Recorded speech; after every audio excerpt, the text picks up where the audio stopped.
मेरा नाम शालिनी खंडेलवाल है। मैं साहिबाबाद गाजियाबाद उत्तर प्रदेश में रहती हूँ। मैं विश्व वृद्ध नागरिक दिवस के बारे में कुछ कहना चाहती हूँ। भूमिका 21 अगस्त के प्रति वर्ष विश्व वृद्ध नागरिक दिवस के रूप में मनाया जाता है। इसका उद्देश्य वृद्ध नागरिकों के बारे में जागरूकता उत्पन्न करना और उनकी सहायता करना है। इस दिवस के माध्यम से समाज के प्रति वृद्ध नागरिकों के योगदान के लिए उनका आभार व्यक्त किया जाता है।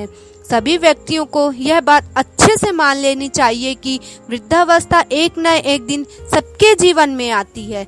वृद्धों के साथ सम्मानजनक व्यवहार न करना पूर्णतः गलत है। इसलिए हमें उनका महत्व समझते हुए उनका सम्मान करना चाहिए और उनकी सेवा करनी चाहिए। उनकी उपस्थिति तथा मार्गदर्शन परिवार और समाज दोनों के लिए बहुत महत्वपूर्ण है।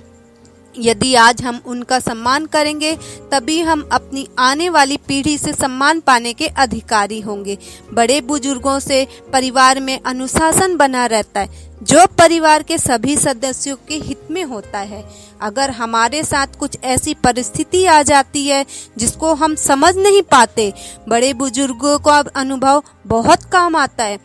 आजकल के समय में जब पति पत्नी दोनों को पैसा कमाने के लिए नौकरी पर जाना पड़ता है तो घर के बुजुर्गों के होने से छोटे बच्चों की देखभाल अच्छे से हो जाती है। घर में तनावपूर्ण स्थिति होने पर हमारे घर के बड़े बुजुर्ग अच्छे से संभाल लेते हैं। अतः वृद्ध नागरिकों का साथ मिलना हमारे लिए किसी वरदान से कम नहीं है। आज की युवा पीढ़ी की मानसिकता यह हो गई है कि वृद्ध व्यक्ति परिवार पर बोझ होते हैं।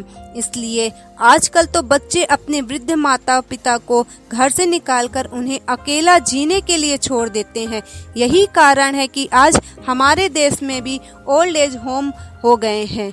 कुछ ऐसे माँ बाप होते हैं जिनके बच्चे विदेशों में नौकरी करने चले जाते हैं और उनको अकेला छोड़ देते हैं, जिसकी वजह से उन्हें वृद्धाश्रम में रहना पड़ता है। वरिष्ठ नागरिकों की समस्याएं। वृद्ध नागरिकों की सबसे बड़ी प्रमुख समस्या है उनका अकेलापन। वैसे तो वे घर में परिवार में रहते हैं, पर घर के सदस्यों के बीच में रहते हुए भी वे अपने को अकेला महसूस करते हैं। कवि सूर्यकांत त्रिपाठी निराला ने अपनी कविता में इसके बारे में कुछ पंक्ति कही है। अब नहीं आती पुलिन पर प्रीतमा, श्याम तीर्ण बैठने को निरुपमा, बह रही हृदय पर केवल अमा, मैं अलक्षित हूँ यही कवि कह गया है। अर्थात वृद्ध नागरिक दूसरों का प्यार चाहते हैं। उनकी इच्छा होती है कि लोग उनको उचित आदर दें और घर के युवा सवद उन्हें एक बोझ मानने लगते हैं। कोई उनसे बात करके खुश नहीं होता, जबकि उनको खुश रखना चाहिए। जब हम छोटे होते हैं तो वह हमारे साथ छोटों की तरह खेलते हैं, हमें खाना खिलाते हैं, हमारी एक छोटी सी छोटी चीज़ों का ध्यान रखते हैं। बुजुर्ग लोग लंबे जीवन के अनुभव से परिवार को सही राह दिखा सकते हैं। उनकी सांत्वना, उनका व्यवहार बड़े से बड़े कष्टों को हंसते हुए सह जाने की शक्ति देता है।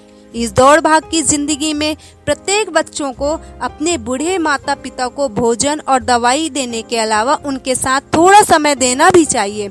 उनके साथ बिताया हुआ समय उनके लिए किसी दवाई से कम नहीं है। ऐसा करने से बुजुर्गों का, माता पिता का मन खुशी से हरा भरा हो जाता है। जिंदगी एक कहानी समझ लीजिए, इसे दर्द की रानी समझ लीजिए। शरीर पर खींची यह रेखाएं, उसे उम्र की छेड़खानी समझ लीजिए। मैं आज की पीढ़ी से यह कहना चाहूंगी कि असीम प्यार लुटाने वाले हमारे माता पिता ने हमारे लिए अपना जीवन समर्पित कर दिया है।